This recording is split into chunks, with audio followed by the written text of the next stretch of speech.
नमस्कार दोस्तों। 3 अगस्त को आरआरबी के जो एग्जाम है वो स्टार्ट हो जाएगा। तो उसके लिए मुझे आपको जो लास्ट मिनट टिप होती है वो मैं आप लोगों के साथ शेयर करना चाह रही थी कि आपको लास्ट मिनट में किन किन बातों का ध्यान रखना चाहिए। तो ये वीडियो उसी के रिगार्डिंग रहेगी। वीडियो शुरू करें उससे पहले आपसे रिक्वेस्ट है, please like share and subscribe कर दीजिए। ये यूट्यूब की थोड़ी सी चीजें हैं जो मुझे बोलनी पड़ती हैं। चलिए अब शुरू करते हैं। देखिए, सबसे पहली बात तो ये है कि आप लोगों को सब लोग टिप्स दे रहे होंगे। मैं यहाँ पे आपसे जो सबसे ज्यादा इम्पोर्टेंट चीजें हैं दो उन पे फोकस करना चाहूंगी, बाकी जो छोटी मोटी टिप्स है वो भी मैं एंड में दे दूंगी। पहला तो ये है कि देखिए, ये जो एक तो सेक्शनल टाइमिंग को लेके ये जो क्योस मचा हुआ है, तो अपने दिमाग से इसका स्ट्रेस जो है ना वो निकाल दीजिए। ये जो सेक्शनल टाइमिंग है वो सबके लिए है, आपके अपने मतलब ऐसा नहीं है कि किसी एक पर्टिकुलर एस्पिरेंट के लिए ये दिक्कत है कि उसे ही सेक्शनल टाइमिंग मिली है। जो चैलेंज है वो सबके लिए है, तो सब लोग इसे फेस करेंगे, तो इससे इतना ज्यादा घबराने की जरूरत नहीं है। सिर्फ आपको इसमें एक चीज का ध्यान रखना है कि टाइम वेस्ट नहीं करना किसी भी क्वेश्चन पे।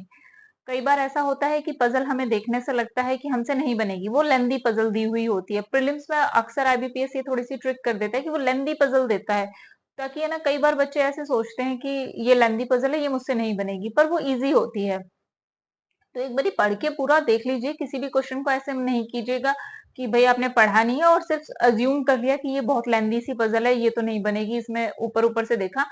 एक बारी 1 मिनट का टाइम दीजिए, उससे ज्यादा समय आप किसी में मत दीजिए। पहले वो क्वेश्चन करिए जो आपको आते हैं। ये सब बेसिक बातें हैं जो आप सबको पता ही होंगी, बट फिर भी मैं रिपीट कर रही हूँ जस्ट इन केस आपको नहीं पता हो किसी को। तो एक तो ये चीज हो गई, किसी भी क्वेश्चन पे अपना टाइम वेस्ट मत कीजिए, अपनी एक्यूरेसी को मेंटेन कीजिए, क्योंकि यहाँ एक्यूरेसी का ज्यादा काम रहेगा। स्पीड के चक्कर में और ज्यादा क्वेश्चन करने के चक्कर में अगर आपकी एक्यूरेसी डाउन होगी तो आपके चांसेस ऑफ सिलेक्शन कम हो जाते हैं। और जो दूसरा सबसे ज्यादा इंपॉर्टेंट फैक्टर है वो है कि अपना माइंडसेट पॉजिटिव रखिए, स्ट्रेस मत लीजिए।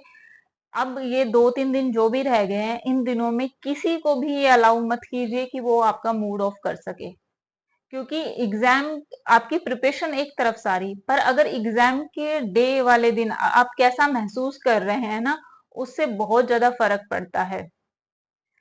तो इसलिए पॉजिटिव माइंडसेट रखिए, काम रहिए, रिलैक्स रहिए, जितना अपने आप को रख सकते हैं। अब जो बेसिक जो छोटी छोटी बातें हैं उनको भी एक बारी मैं आपको रिवाइज करवा देना चाहूंगी। पहला ये है कि अब प्रैक्टिस सारी बंद कर दीजिए। जितनी आपने प्रैक्टिस करनी थी उतनी आप कर चुके हैं, अब आपको कोई भी मॉक नहीं देना है। जितने मॉक देने थे आप दे चुके हैं, अब सिर्फ आप वीडियो देखेंगे मैथमेटिक्स की, अपने स्क्वेयर्स या जो भी टेबल्स वगैरह है वो रिवाइज कर सकते हैं। और जितनी ज्यादा हो सके उतनी वीडियो देखिए। रीजनिंग में कोई भी नया पैटर्न आप नहीं देखेंगे। अपना एग्जाम सेंटर जो भी आपका एडमिट कार्ड है वो लास्ट मोमेंट के लिए मत रखिए, उसका प्रिंट आउट निकलवा के रख लीजिए, एक जेरोक्स रख लीजिए, अपने आईडी प्रूफ की एक फोटोकॉपी रख लीजिए। जो आपको फोटो उस पे अपने एडमिट कार्ड पे लगानी होती है वो आप प्रॉपर करके रखिए, क्योंकि फिर वहां पे ना लास्ट मोमेंट पे जब आप फोटोकॉपी शॉप ढूंढने लगते हैं, अरे मेरे पास फोटो नहीं है, ये सारे ना पैनिक क्रिएट करते हैं लास्ट मोमेंट पे। तो उन सब चीजों से बचने के लिए अपना ये सारा जो जो भी नेसेसरी सामान होता है, पेन, एडमिट कार्ड, ये सब फोटोकॉपी वगैरह, ये सब अपना पूरा पहले से ही तैयार आज ही रख लीजिएगा अपना एडवांस में, तो वो ज्यादा बेनिफिट रहेगा आपके लिए। और एग्जाम सेंटर अपना पहले देख लीजिएगा। ऐसा नहीं हो कि आप लास्ट मतलब जो अगर 2 घंटे लगते हैं आपके घर से और एग्जाम सेंटर पहुंचने में, या 1 घंटा लगता है, तो आप एग्जैक्टली 1 आवर बिफोर ही अपने घर से निकल रहे हैं। बारिशों का मौसम है, कहीं कहीं आपको जाम भी मिल सकता है, तो वो सब मार्जिन आप लेके चलिएगा। बेटर रहेगा कि आप 10-15 मिनट, आधा घंटा, अगर वहां पे 1 घंटा भी आप एग्जाम सेंटर पे पहले पहुंच जाते हैं तो कोई नुकसान नहीं होगा। बट अगर आप 5 मिनट भी देरी से जाएंगे तो गेट बंद हो जाते हैं, वो आपको एंट्री नहीं करने देते, तो ये रिस्क मत लीजिएगा। ये सारी चीजें आप अपने माइंड में रखिएगा। दूसरा, ये एक बहुत छोटी सी टिप है, आप ना मतलब क्योंकि ये एग्जाम ऑनलाइन होगा और 45 मिनट का ही सारा एग्जाम है, ज्यादा कोई आपको समय नहीं मिल रहा, उसमें आपको 80 क्वेश्चंस करने हैं, तो काफी चैलेंजिंग हो जाएगा।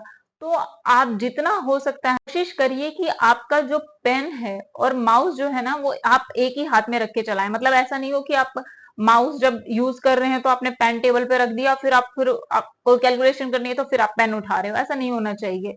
तो इस चीज का एक ध्यान रखिए, बहुत छोटी सी टिप है, बट इससे ना कुछ कुछ सेकंड्स आपकी बच जाती हैं, और वहां पे तो सेकंड्स का ही काम है सारा का सारा, स्पीड का और accuracy. Bank exam is all about speed and accuracy mainly. Of course आपका माइंडसेट तो मैटर करता ही है, बट मैंने वैसे बताया है। तो ये चीजों का आप ध्यान रखिएगा। और लास्ट में सिर्फ यही है कि हमें अब 2 दिनों तक, नेक्स्ट 2 डेज तक आपको सिर्फ अपनी एक ही बात दिमाग में रखनी है, वो है यू आर वेल प्रिपेयर्ड। आप एग्जाम के लिए पूरी तरह से तैयार हैं, आपका एग्जाम अच्छा होगा। सिर्फ इसी माइंड सेट के साथ और इसी सोच के साथ एग्जाम में जाइए।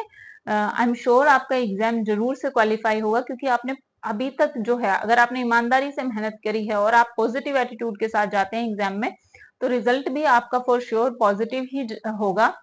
बस यही सब मुझे कहना था। All the best.